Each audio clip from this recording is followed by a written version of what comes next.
Hi folks, welcome to the Prepared Homestead. This is Travis. Thank you all for stopping by to watch an extremely foggy morning out this morning. So, there's a few of you I know that live in my vicinity. Be careful. There's already been a couple that I know of, a couple of vehicle accidents because of this morning in the area. I mean, it's very thick and soupy, and depending on the elevation where you're at and everything, it gets really thick. So we've been having that quite a bit here lately. Several mornings this past week, it's been like this till a good 10, sometimes 11 o'clock in the morning. Goodness. So the military announced that today they are dropping leaflets in Venezuela, leaflets to encourage the people to overthrow the government and to get somewhere that's safe, because apparently we are getting ready to bomb the snot out of them. I mean, this is one of those things. It's do they do bad things? Yeah. Are they the only one that does bad things? No, of course not. So why are we focusing on them? Well, like I've said many times before, because they got lots and lots of resources. I mean, this past week, the U.S. military and contractors of the military invaded Mexico. Did you see that in the news? Well, it's not quite as dramatic as it sounds, but I suspect there's more to it than what, we're being told. They made it sound like it was an accident. These guys in boats, stormed a beach, and it's a beach right there on the border between Mexico and the United States. They happen to be about 5 miles inside of Mexico. They stormed this beach, full gear, all kitted out, everything, and started putting signs up saying that, you cannot go any further, that, you're inside the United States, and all this kind of stuff. And of course, there were Mexican residents watching this and afraid, so they called the local authorities, and the local authorities showed up in full force, machine guns mounted on roofs and everything. I guess there was a moment of a little standoff. And finally, they convinced these troops that, you're actually in Mexico. You need to go about 5 miles up the beach. Now, normally you would just see a big apology and we're really sorry, but what actually happened seemed to be a little strange, that it's now being looked at by some kind of international authority to figure out where the actual boundary lines lie between Mexico and the United States in that area. So I think there's just something there. I don't know. I haven't quite put my finger on it. It just smells fishy. And now we're dropping leaflets into Venezuela. I mean, there's crazy stuff going on in the Middle East. We've got Israel again attacking Hamas and Hezbollah, and Hezbollah or Hamas, but I get them all mixed up all the time. Hamas says that, the peace deal's off, so I guess they're going to start going at it again. And then weirdness on top of that, X, Twitter, they unveiled a new thing this weekend that you can go to the profile of any person's Twitter page, and it'll show where they're actually located. Like, it'll geolocate them through, their server and all that kind of stuff. And they've done this because there's so many of these fake accounts that, they push this narrative, and they're a bunch of fake paid accounts in India or whatever. Well, they had to shut that option down very quickly, because when it started and people started going around and looking where everyone was actually located, the Homeland Security Department, the official Homeland Security Department page shows that it is located and transmitting in Tel Aviv, Israel. And got everyone kind of crazy. So they shut it down, and now they're going to open it back up, and government accounts will be exempt from that.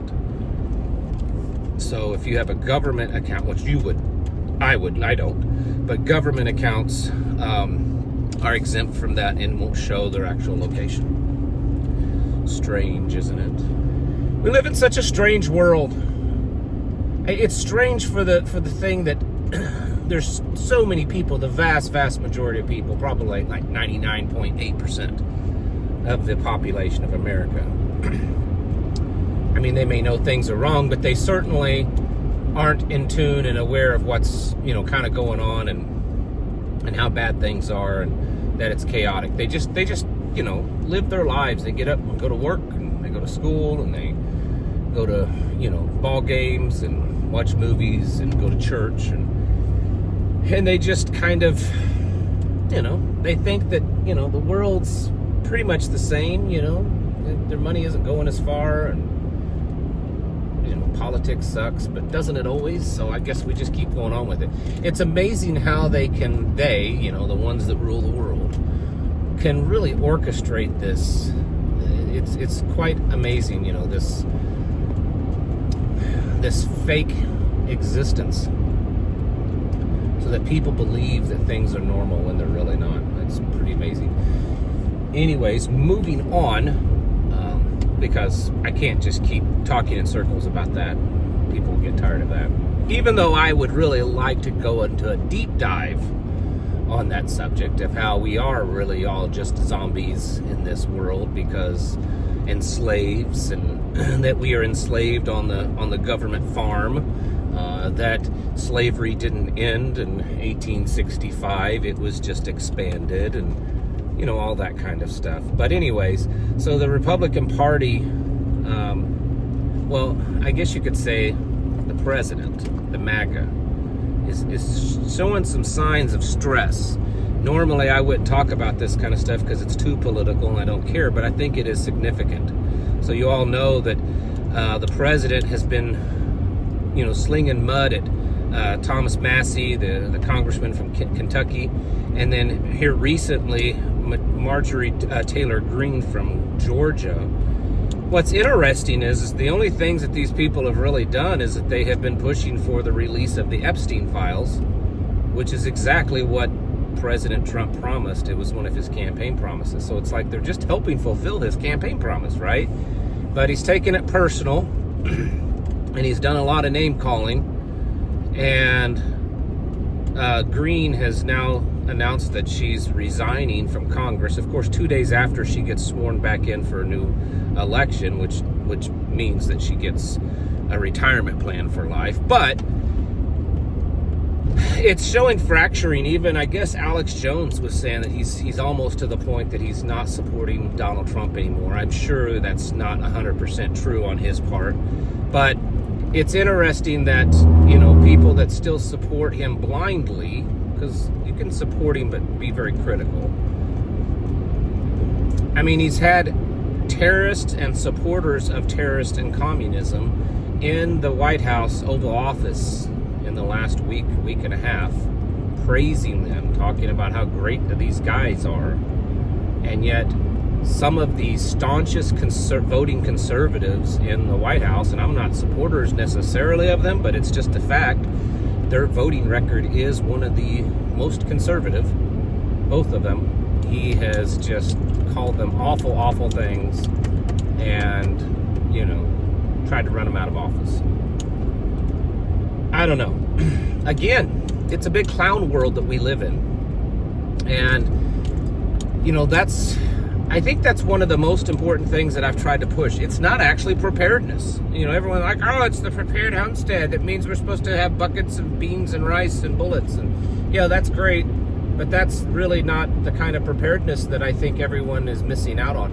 That kind of, the buckets and food and all that, it's very easy to convince people of that. That's the easy part. The real preparedness is up here and here. That's the real preparedness. The real preparedness is up here to be able to see through their psyops, see through their lies, see through this left-right dichotomy that they're all both the same thing. See through that stuff and realize that this is all a big theatrical game that they play. And it's not just being played now. It's been played forever. It's always been played. It's just a little bit more noticeable now because they're ramping it up because they're getting to the final show, the final chapter of the play, right? They're getting close to that. And so they have to really ramp things up. And that's why it's looking much more noticeable. And that's what I'm talking about, folks, is preparing for that kind of stuff.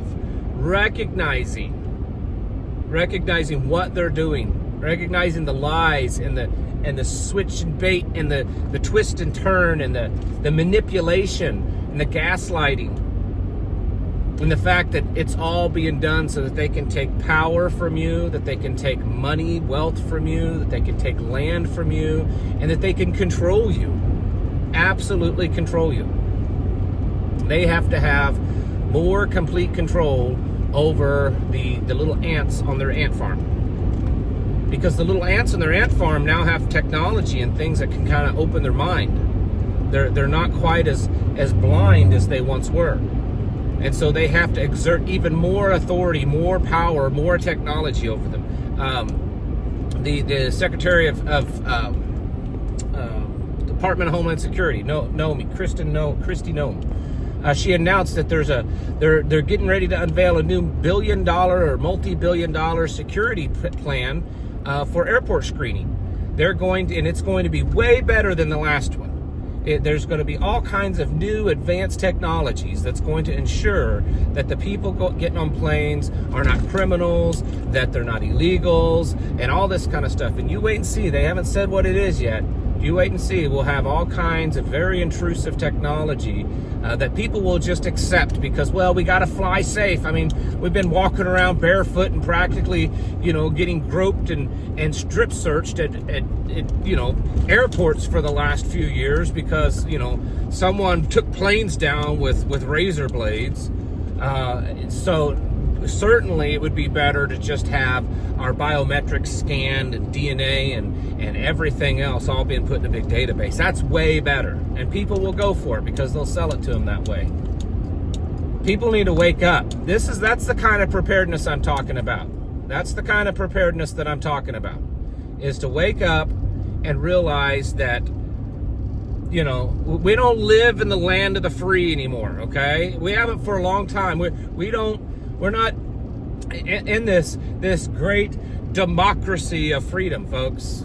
It's all it's a scam. And people have bought it hook, line, and sinker. And they wave their flags and they wear their colors and they think that they still live in this great free nation. And the things that are great about this nation are the people. It's certainly not the government. It hasn't been the government in a long, long, long time. And that's what we need to prepare for, to recognize, and as more people recognize, that how far along it's gone and how bad it really is. Folks, you need to get your houses in order and prepare yourselves mentally, physically, and spiritually. Thanks for watching. Catch you in the next video.